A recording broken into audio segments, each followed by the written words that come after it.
किसी की नजर मुझ पर पड़े ना पड़े, प्रभु की नजर का हुआ है असर। ओम शांति। आज प्यारे बाप दादा के साकार मधुर महावाक्य हैं 31 दिसंबर 2025। आज अव्यक्त बाप दादा की पधरामणी का दिवस है और वर्ष का लास्ट दिवस है। तो आज विशेष बाबा कहे कि बाप को खिवैया भी कहा जाता है। तुम नैया हो, खिवैया शिव बाबा आते हैं, तुम सबकी नैया को पार लगाते हैं। कहते हैं सच की नैया हिलेंगी डोलेंगी लेकिन डूबेंगी नहीं। आखिर बाबा कहे ज्ञान की ही विजय होंगी। इस समय ही युद्ध चलती है। तुम्हारे में भी बहुत हैं जो इन बातों को बिल्कुल समझते नहीं हैं। जो अच्छे बच्चे होंगे उनको ही इस ज्ञान का तीर लगेगा। बाबा कहे पूरा महावीर बनना है, अचल अडोल बनना है, जो माया हिला न सके। और आज अव्यक्त बाप दादा के मिलन का दिवस है तो स्मृति दिलाई कि यह holiest of the holy Shiv Baba का घर है। इस इंद्र सभा में कोई भी पतित को अलाउ नहीं किया जाता है। शिव बाबा अभी ज्ञान वर्षा करते हैं और कहा कि यह ईश्वरीय पढ़ाई है, इसमें निश्चय बुद्धि ही विजयंती होंगे, अर्थात वही विश्व पर राज्य करेंगे। इसमें बड़ी खबरदारी चाहिए, कोई भी कायदे का श्रीमत का उल्लंघन नहीं करना है। और साथ में विशेष कहा कि ज्ञान मिला तो सदा ज्ञान की खुशी में डूबे हुए रहना चाहिए। बाबा के बने सब कुछ है, कोई तमन्ना नहीं, क्योंकि हमारी सब मनोकामनाएं बाबा अभी पूरी करते हैं, इसलिए अभी पेट भरा हुआ है। कहा जाता है ना, खुशी जैसी खुराक नहीं। बाबा मिला तो सब कुछ मिला। बाकी बाबा कहे दास दासी बनने वालों को इतनी खुशी नहीं रहेंगी। और विशेष कहा कि बाबा कहते हैं मैं जो हूँ जैसा हूँ, कोई विरला मुझे जानते हैं। बच्चों को बाप कितना अच्छी रीति समझाते हैं। बाबा की बुद्धि तो सब सेंटर्स के अनन्य बच्चों तरफ चली जाती है। जब जास्ती अनन्य बच्चे यहाँ मधुबन में आते हैं, बाबा अनन्य बच्चों के सामने ही अच्छी ज्ञान डांस करते हैं। मेजोरिटी ज्ञानी तो आत्मा होते हैं तो बाबा को मजा आता है। और कहा तुम बच्चों का ही गायन है, नीलम परी, सब्ज परी, पन्ना, मणिक आदि तुम परियों का ही वर्णन है। तुम ज्ञान से परी पावन बनते हो। सुनते हैं प्यारे बाप दादा के अनमोल मधुर महावाक्य। आज बाबा कहे मीठे बच्चे, Madhuban holiest of the Holi बाप का घर है। यहाँ तुम किसी भी पतित को नहीं ला सकते। आज मुरली से प्रश्न है, इस ईश्वरीय मिशन में जो निश्चय बुद्धि है उनकी निशानियां क्या होंगी। उत्तर में बाबा ने 5 निशानियां बताई। पहला तो बाबा कहे वे स्तुति निंदा सब में धीरज से काम लेंगे। दूसरा क्रोध नहीं करेंगे। तीसरा किसी को भी दैहिक दृष्टि से नहीं देखेंगे, आत्मा को ही देखेंगे, आत्मा होकर बात करेंगे। चौथा स्त्री पुरुष साथ में रहते कमल फूल समान रहेंगे। पांचवा किसी भी प्रकार की तमन्ना इच्छा नहीं रखेंगे। आज मुरली में गीत बजा, जले न क्यों परवाने। ओम शांति। रूहानी बच्चों प्रति रूहानी बाप समझा रहे हैं, अर्थात भगवान पढ़ा रहे हैं रूहानी स्टूडेंट को। उन स्कूलों में जो बच्चे पढ़ते हैं उन्हें कोई रूहानी स्टूडेंट नहीं कहेंगे, वे तो है ही आसुरी विकारी संप्रदाय के। आगे तुम भी आसुरी संप्रदाय अथवा रावण संप्रदाय के थे।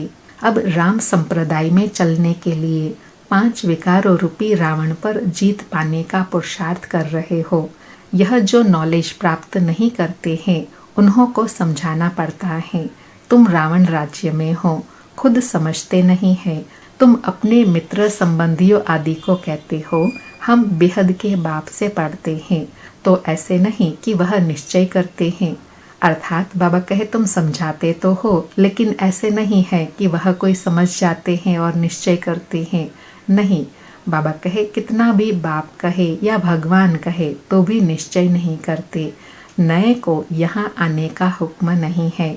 बिगर चिट्ठी व बिगर पूछे तो कोई भी आ नहीं सकते, परंतु कहाँ कहाँ कोई आ जाते हैं, यह भी कायदे का उल्लंघन है। एक एक का पूरा समाचार, नाम आदि लिख पूछना होता है। इनको भेज देवे, फिर बाबा कहते हैं भल भेज दो। बाबा कहे यह है यहाँ के कायदे। जब तक बाबा की बातों को समझने के पात्र नहीं बने हैं तब तक बाबा के घर नहीं ला सकते हैं। बाबा कहे अगर आसुरी पतित दुनिया के स्टूडेंट होंगे तो बाप समझाएंगे, वह पढ़ाई तो विकारी पतित पढ़ाते हैं, यह ईश्वर पढ़ाते हैं। उस पढ़ाई से पाई पैसे का दर्जा मिलता है। भल कोई बहुत बड़ा इम्तहान पास करते हैं, फिर कहाँ तक कमाते रहेंगे। बाबा कहे भल कितना भी बड़ा इम्तहान हो, कितनी अच्छी कमाई हो, लेकिन कमाई भी कब तक रहेंगी। बाबा कहे विनाश तो सामने खड़ा है, नेचुरल कैलेमिटीज भी सब आने वाली हैं। यह भी तुम समझते हो। जो नहीं समझते हैं उन्हों को बाहर विजिटिंग रूम में बिठाई समझाना होता है। यह है ईश्वरीय पढ़ाई। इसमें निश्चय बुद्धि ही विजय होंगे, अर्थात विश्व पर राज्य करेंगे। बाबा कहे रावण संप्रदाय वाले तो यह जानते नहीं, इसमें बड़ी खबरदारी चाहिए। परमिशन बगैर कोई भी अंदर आ नहीं सकता। यह कोई घूमने फिरने की जगह नहीं है।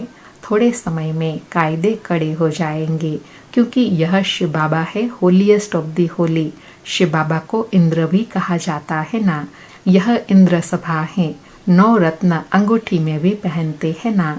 उन रत्नों में नीलम भी होता है, पन्ना माणिक भी होता है। यह सब नाम रखे हुए हैं। परियों के भी नाम है ना। तुम परिया उड़ने वाली आत्माएं हो, तुम्हारा ही वर्णन है। परंतु मनुष्य इन बातों को कुछ भी समझते नहीं है। बाबा कहे यह सब तुम्हारे पुरुषार्थ अनुसार नाम रखे गए हैं। बाबा कहे अंगूठी में भी रतन जब डालते हैं तो उनमें कोई पुखराज, नीलम, पैरूज भी होता है। कोई का दाम 1000 रुपया तो कोई का दाम 10-20 रुपया। बच्चों में भी नंबरवार हैं। बाबा फिर एग्जाम्पल दे रहे हैं कि जैसे रत्नों में वैरायटी है, ऐसे बच्चे भी वैरायटी हैं, नंबरवार पुरुषार्थी। बाबा कहे कोई तो पढ़कर मालिक बन जाते हैं, कोई फिर पढ़कर दास दासिया बन जाते हैं। राजधानी स्थापन होती है ना तो बाप बैठ समझाते हैं। इंद्र भी उनको शिव बाबा को कहा जाता है। यह ज्ञान वर्षा है। ज्ञान तो सिवाय बाप के कोई दे न सके। तुम्हारी एम ऑब्जेक्ट ही यह है। अगर निश्चय हो जाए कि ईश्वर पढ़ाते हैं, फिर वह पढ़ाई को छोड़ेंगे नहीं। बाबा कहे अगर जब निश्चय हो गया कि हमें स्वयं भगवान पढ़ाते हैं तो फिर पढ़ाई नहीं छोड़ेंगे। इसलिए बाबा कहते हैं ना, जब भी किसी को समझाते हो तो पहले बाप पर निश्चय कराओ, तो आगे की सब बातें सहज समझ में आ जाएंगी। बाबा कहे जो होंगे ही पत्थर बुद्धि, उनको कभी तीर नहीं लगेगा। आकर चलते चलते फिर गिर पड़ते हैं। 5 विकार आधा कल्प के लिए शत्रु हैं। माया देह अभिमान में लाकर थप्पड़ मार देती हैं, फिर आश्चर्यवत सुनंती कथनती भागंती हो जाती हैं। यह माया बड़ी दुष्टर है, एक ही थप्पड़ से गिरा देती है। समझते हैं हम कभी नहीं गिरेंगे, फिर भी माया थप्पड़ लगा देती है। यहाँ स्त्री पुरुष दोनों को पवित्र बनाया जाता है, सो तो ईश्वर के सिवाय कोई बना न सके। यह है ईश्वरीय मिशन। बाप को खिवैया भी कहा जाता है। तुम हो नैया, खिवैया आते हैं सबकी नैया को पार लगाने। कहते भी हैं सच की नैया डोलेंगी परंतु डूबेंगी नहीं। बाबा कहे यह गारंटी है। तुम सच की राह पर चल रहे हो ना, तो विघ्न परिस्थितियां हलचल तो आएंगी, लेकिन विजय आखिर तुम्हारी ही होनी है। बाबा कहे कितने ढेर के ढेर मठ पंथ हैं। ज्ञान की और भक्ति की जैसे लड़ाई होती है, कभी भक्ति की भी विजय होंगी, आखिर तो ज्ञान की ही विजय होंगी। भक्ति के तरफ देखो कितने बड़े बड़े योद्धे हैं, ज्ञान मार्ग की तरफ भी कितने बड़े बड़े योद्धे हैं। अर्जुन भीम आदि नाम रखे हैं। यह तो सब कहानियां बैठ बनाई हैं, गायन तो तुम्हारा ही है। हीरो हीरोइन का पार्ट तुम्हारा अभी बज रहा है। तो बाबा कहे सारे गायन जो भी, बाबा हमेशा स्मृति दिलाते हैं कि यह सारे गायन अभी तुम्हारे संगम के हैं। बाबा कहे इस समय ही युद्ध चलती है। तुम्हारे में भी बहुत हैं जो इन बातों को बिल्कुल समझते नहीं हैं। जो अच्छे अच्छे होंगे उनको ही तीर लगेगा, 3rd क्लास तो बैठ न सके। दिन प्रतिदिन बहुत कड़े कायदे होते जाएंगे, पत्थर बुद्धि जो कुछ नहीं समझते उनको तो यहाँ बैठना भी बेकायदे है। अर्थात बाबा कहे निश्चय नहीं है तो बाबा के सामने बैठना भी बेकायदे हो जाता है। यह हॉल अर्थात जहाँ अव्यक्त बाप दादा बच्चों से मिलते हैं वह है holiest of the Holi hall, जहाँ बाबा कहे कोई भी अपवित्र आत्मा आ नहीं सकती। बाबा कहे पोप को होली कहते हैं, यह तो बाप है होलीएस्ट ऑफ होली। बाप कहते हैं इन सभी का मुझे कल्याण करना है, यह सब विनाश हो जाने वाले हैं। यह भी कोई सब थोड़े ही समझते हैं, भल सुनते हैं, परंतु एक कान से सुन दूसरे कान से निकाल देते हैं, न कुछ धारण करते हैं न कराते हैं। ऐसे गुंगे बहरे भी बहुत हैं। बाबा कहते हैं hear no evil, see no evil, talk no evil, और उसका कारण बाबा कहे व्यर्थ बातों में चले जाते हैं। बाबा कहे वह तो बंदर का चित्र दिखाते हैं, परंतु यह तो मनुष्य के लिए कहा जाता है। मनुष्य इस समय बंदर से भी बदतर हैं। नारद की भी कहानी बैठ बनाई है। उनको बोला तुम अपनी शक्ल तो देखो, 5 विकार तो अंदर में नहीं है। जैसे साक्षात्कार होता है, हनुमान का भी साक्षात्कार होता है ना। बाप कहते हैं कल्प कल्प यह होता है, सतयुग में यह कुछ बातें होती नहीं, यह पुरानी दुनिया ही खत्म हो जाएंगी। जो पक्के निश्चय बुद्धि हैं वह समझते हैं कल्प पहले भी हमने यह राज्य किया था। बाप कहते हैं बच्चे अब देवी गुण धारण करो, कोई बेकायदे काम नहीं करो। स्तुति निंदा सब में धीरज धारण करना है, क्रोध नहीं करना चाहिए। तुम कितने ऊंच स्टूडेंट हो, भगवान पढ़ाते हैं, वह डायरेक्ट पढ़ा रहे हैं, फिर भी कितने बच्चे भूल जाते हैं क्योंकि साधारण तन है ना। तो बाबा कहे सदा यह निश्चय और खुशी बनी रहे कि हमें स्वयं भगवान पढ़ाते हैं डायरेक्ट आकर, तो फिर धारणा भी सहज हो जाएंगी। बाप कहते हैं देहधारी को देखने से तुम इतना उठ नहीं सकते। आत्मा यहाँ भ्रकुटी के बीच में रहती है। आत्मा सुनकर कान हिलाती है। हमेशा आत्मा से बात करो। तुम आत्मा इस शरीर रूपी तखत पर बैठी हो। तुम तमो प्रधान थी, अब सतो प्रधान बनो। अपने को आत्मा समझ बाप को याद करने से देह का भान छूट जाएगा। आधा कल्प का देह अभिमान रहा हुआ है, इस समय सब देह अभिमानी है। अब बाप कहते हैं देही अभिमानी बनो। आत्मा ही सब कुछ धारण करती है, खाती पीती सब कुछ आत्मा करती है। बाप को तो अभोक्ता कहा जाता है, वह है निराकार। यह शरीरधारी सब कुछ करते हैं। वह शिव बाबा खाता पिता कुछ नहीं, अभोक्ता है। तो इसकी फिर वो लोग कॉपी बैठ करते हैं, कितना मनुष्यों को ठगते हैं। तुम्हारी बुद्धि में अभी सारा ज्ञान है। कल्प पहले जिन्होंने समझा था वही समझेंगे।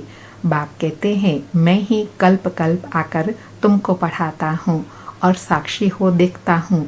नंबरवार पुरुषार्थ अनुसार जो पढ़ा था वही पढ़ेंगे। टाइम लगता है, अर्थात पढ़ाई में धारणा में टाइम लगता है।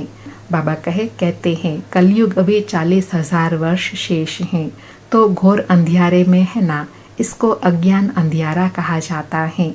भक्ति मार्ग और ज्ञान मार्ग में रात दिन का फर्क है। यह भी समझने की बातें हैं। बच्चे बड़ी खुशी में डूबे हुए रहने चाहिए, अर्थात इन बातों का सिमरण कर सदा खुशी में रहना है। बाबा कहे सब कुछ है, कोई तमन्ना नहीं। जानते हैं कल्प पहले मिसल हमारी सब मनोकामनाएं पूरी होती हैं, इसलिए पेट भरा रहता है। जिनको ज्ञान नहीं उनका थोड़े ही पेट भरा रहेगा। कहा जाता है खुशी जैसी खुराक नहीं। बाबा कहे यह ज्ञान ऐसा है जिसकी स्मृति में रहने से ही आत्मा को तृप्ति मिल जाती है, कोई तमन्ना नहीं रहती, क्योंकि ज्ञान मार्ग में सब मनोकामनाएं पूरी हो जाती हैं। आत्मा को अलौकिक खुशी मिलती है, इसलिए भरपूरता का अनुभव करती है। बाबा कहे जन्म जन्म की राजाई मिलती है। दास दासी बनने वालों को इतनी खुशी नहीं होंगी। पूरा महावीर बनना है, माया हिला न सके। बाप कहते हैं आंखों की बड़ी संभाल रखनी है, क्रिमिनल दृष्टि न जाए। स्त्री को देखने से चलायमान हो जाते हैं। अरे बाबा कहे, अरे तुम तो भाई बहन कुमार कुमारी हो ना, फिर कर्म इंद्रिया चंचलता क्यों करती। बड़े बड़े लखपति करोड़पति को भी माया खलास कर देती है, गरीबों को भी माया एकदम मार डालती है। फिर कहते हैं, बाबा हमने धोखा खाया। बाबा कहे, अरे 10 वर्ष के बाद हार खा ली, अब तो पाताल में गिर पड़े। अंदर में समझते हैं इनकी अवस्था कैसी है। कोई कोई तो बड़ी अच्छी सर्विस करते हैं। कन्याओं ने भी भीष्म पितामह आदि को बाण मारा है ना। गीता में थोड़ा बहुत है, यह है ही भगवानुवाच। अगर श्री कृष्ण ने गीता सुनाई तो फिर ऐसा क्यों कहते हैं, मैं जो हूँ जैसा हूँ कोई विरला जानते हैं। श्री कृष्ण यहाँ होता तो पता नहीं क्या कर देते। श्री कृष्ण का तो शरीर होता ही है सतयुग में। यह नहीं जानते कि श्री कृष्ण के बहुत जन्मों के अंत के शरीर में मैं प्रवेश करता हूँ। अर्थात बाबा कहे, आत्मा एक ही है, लेकिन उसका स्वरूप धारणाएं सब बदल जाती हैं। उनके शरीर में आकर बाबा ज्ञान देते हैं। बाबा कहे, श्री कृष्ण के आगे तो जट सब भाग आए, पोप आदि आए तो कितना झुंड जाकर इकट्ठा होता है। मनुष्य यह थोड़े ही समझते कि इस समय सब पतित तमो प्रधान हैं। कहते भी हैं, हे पतित पावन आओ, परंतु समझते नहीं कि हम पतित हैं। बच्चों को बाप कितना अच्छी रीति समझाते हैं। बाबा की बुद्धि तो सब सेंटर्स के अनन्य बच्चों तरफ चली जाती है। जब जास्ती अनन्य बच्चे यहाँ आते हैं तो फिर यहाँ देखता हूँ, नहीं तो बाहर में बच्चों को याद करना पड़ता है। उनके आगे ज्ञान डांस करता हूँ। मेजॉरिटी ज्ञानी तो आत्मा होते हैं तो मजा आता है। बाबा कहे, बाबा को भी ज्ञान डांस करने में ज्ञानी तो आत्माओं के सामने मजा आता है। बाबा कहे, नहीं तो बच्चियों पर कितना अत्याचार होते हैं, कल्प कल्प सहन करना पड़ता है। ज्ञान में आने से फिर भक्ति भी छूट जाती है। घर में समझो मंदिर है, स्त्री पुरुष दोनों भक्ति करते हैं। स्त्री को ज्ञान की चटक लग जाती है और भक्ति छोड़ देती है तो कितना हंगामा हो जाएगा। विकार में भी न जाए, शास्त्र आदि भी न पढ़े तो झगड़ा होगा ना। इसमें विघ्न बहुत पड़ते हैं और सत्संगों में जाने के लिए रोकते नहीं हैं। यहाँ है पवित्रता की बात। पुरुष तो नहीं रह सकते हैं तो जंगल में चले जाते हैं, स्त्रियाँ कहाँ जाए। बाबा कहे, पवित्रता की धारणा करने के लिए पुरुष तो जंगल में चले जाते हैं, स्त्रियाँ क्या करे। स्त्रियों के लिए वह समझते हैं नर्क का द्वार है। बाप कहते हैं, यह तो स्वर्ग का द्वार है। तुम बच्चियाँ अभी स्वर्ग स्थापन करती हो, इनसे पहले नर्क का द्वार थी, अभी स्वर्ग की स्थापना होती है। सतयुग है स्वर्ग का द्वार, कलयुग है नर्क का द्वार। यह समझ की बात है। बाबा कहे, यह समझ की ज्ञान की बात है कि जब आत्मा में परिवर्तन आता है तो लक्ष्य बदल जाता है। जब अज्ञान होता है तो कुछ और धारणाएं होती हैं। बाबा कहे, तुम बच्चे भी नंबरवार पुरुषार्थ अनुसार समझते हो, भल पवित्र तो रहते हैं, बाकी ज्ञान की धारणा नंबरवार होती है। तुम तो वहाँ से निकलकर यहाँ आकर बैठे हो, परंतु अब तो समझाया जाता है गृहस्थ व्यवहार में रहना है। उन्हों को तकलीफ होती है, यहाँ रहने वालों के लिए कोई तकलीफ नहीं, क्योंकि बाबा कहे अभी तुमको समझ मिल गई है तो समझ के आधार से धारणा करना सहज हो जाता है। बाबा कहे तो बाप समझाते हैं, कमल फूल समान गृहस्थ व्यवहार में रहते पवित्र रहो। सो भी इस अंतिम जन्म की बात है। गृहस्थ व्यवहार में रहते हुए अपने को आत्मा समझो। आत्मा ही सुनती है, आत्मा ही यह बनी है, आत्मा ही जन्म जन्मांतर भिन्न भिन्न ड्रेस पहनती आई है। अब हम आत्माओं को वापस जाना है, बाप से योग लगाना है। मूल बात है यह। बाबा कहे, मूल बात ही यह है कि अपने को आत्मा समझ एक बाप को याद करना है। बाप कहते हैं, मैं आत्माओं से बात करता हूँ। आत्मा भ्रकुटी के बीच में रहती है, इन ऑर्गन्स द्वारा सुनती है। आत्मा इनमें नहीं होती तो शरीर मुर्दा हो जाता। बाप कितना वंडरफुल ज्ञान आकर देते हैं। परमात्मा बिगड़ तो यह बातें कोई समझा न सके। सन्यासी आदि कोई आत्मा को थोड़े ही देखते हैं, वह तो आत्मा को परमात्मा समझते हैं। दूसरा फिर कहते हैं आत्मा में लेप चेप नहीं लगता, शरीर को धोने गंगा में जाते हैं। यह नहीं समझते आत्मा ही पतित बनी है, आत्मा ही सब कुछ करती है। बाबा कहे आत्मा को निर्लेप कहने वाले यह नहीं समझते हैं कि जो कुछ कर्म करती है आत्मा ही करती है, अच्छा बुरा तो फल भी आत्मा को ही भोगना पड़ेगा ना। और अगर पावन बनाना है तो आत्मा को बनाना पड़ेगा ना, शरीर की तो बात ही नहीं है। बाबा कहे बाप समझाते रहते हैं यह मत समझो हम फलाने हूँ, यह फलाना है, नहीं सब आत्माएं हैं। जाति पाति का कोई भेदभाव नहीं रहना चाहिए, अपने को आत्मा समझो। बाबा कहे इन सब भान से परे ऊपर उठो, आत्मिक भान में रहो। बाबा कहे गवर्नमेंट कोई धर्म को नहीं मानती है, वह सब धर्म तो हद के हैं, परंतु सब आत्माओं का बाप तो एक ही है, देखना भी आत्मा को है। सभी आत्माओं का स्वधर्म शांति है। अच्छा, मीठे मीठे सिकिलधे बच्चों प्रति माता पिता बाप दादा का याद प्यार और गुड मॉर्निंग। रूहानी बाप की रूहानी बच्चों को नमस्ते। हम रूहानी बच्चों की रूहानी माता पिता बाप दादा को याद प्यार गुड मॉर्निंग और नमस्ते नमस्ते। सारी मुरली से धारणा के लिए सार हैं। पहला पॉइंट, जो बात काम की नहीं है उसे एक कान से सुन दूसरे कान से निकाल देना है। Hear no evil, see no evil, talk no evil. बाप जो शिक्षा देते हैं उसे धारण करना है। दूसरा, कोई भी हद की तमन्नाएं नहीं रखनी है, आँखों की बड़ी संभाल रखनी है, क्रिमिनल दृष्टि ना जाए, कोई भी कर्म इंद्रिय चलायमान ना हो, खुशी से भरपूर रहना है। आज प्यारी बाबा का वरदान है, माया के खेल को साक्षी होकर देखने वाले सदा निर्भय माया जीत भव। माया के खेल को साक्षी होकर देखने वाले सदा निर्भय माया जीत भव।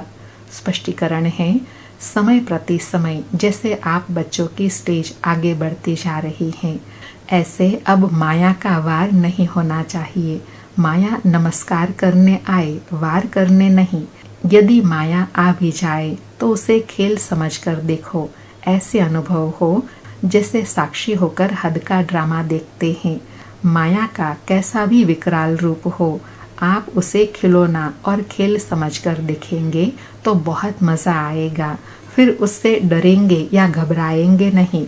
जो बच्चे सदा खिलाड़ी बनकर साक्षी हो माया का खेल देखते हैं, वह सदा निर्भय व मायाजीत बन जाते हैं। बाबा ने निर्भय व मायाजीत बनने की विधि बताई कि ड्रामा के हर सीन को, माया के हर स्वरूप को साक्षी होकर देखो और परिस्थिति को खेल और खिलौना समझकर देखेंगे तो कभी भी घबराएंगे नहीं, कभी हार नहीं होंगी। आज का स्लोगन है, ऐसा स्नेह का सागर बनो जो क्रोधी समीप भी न आ सके। ऐसा स्नेह का सागर बनो जो क्रोधी समीप भी न आ सके। आज के अव्यक्त इशारे हैं, अब संपन्न व कर्मातीत बनने की धुन लगाओ। आज का पुरुषार्थ है, कर्मातीत अर्थात कर्म के अधीन नहीं, कर्मों के परतंत्र नहीं। परतंत्र हो कर्म इंद्रियों द्वारा कर्म कराओ। जो गायन है कि करते हुए अकर्ता, संबंध संपर्क में रहते हुए कर्मातीत। क्या ऐसी स्टेज रहती है? कोई भी लगाव न हो और सर्विस भी लगाव से न हो, लेकिन निमित्त भाव से हो। इससे सहज ही कर्मातीत बन जाएंगे। बाबा कहे कर्मातीत बनने की सहज विधि क्या है? स्वतंत्र होकर के फिर कर्म में आना है, संबंध में आना है। लगाव में आकर कोई कर्म नहीं करना है। सब भाव और भावना से ऊंची स्थिति, कर्मातीत स्थिति बनानी है। अच्छा, ओम शांति। शुक्रिया बाबा, शुक्रिया।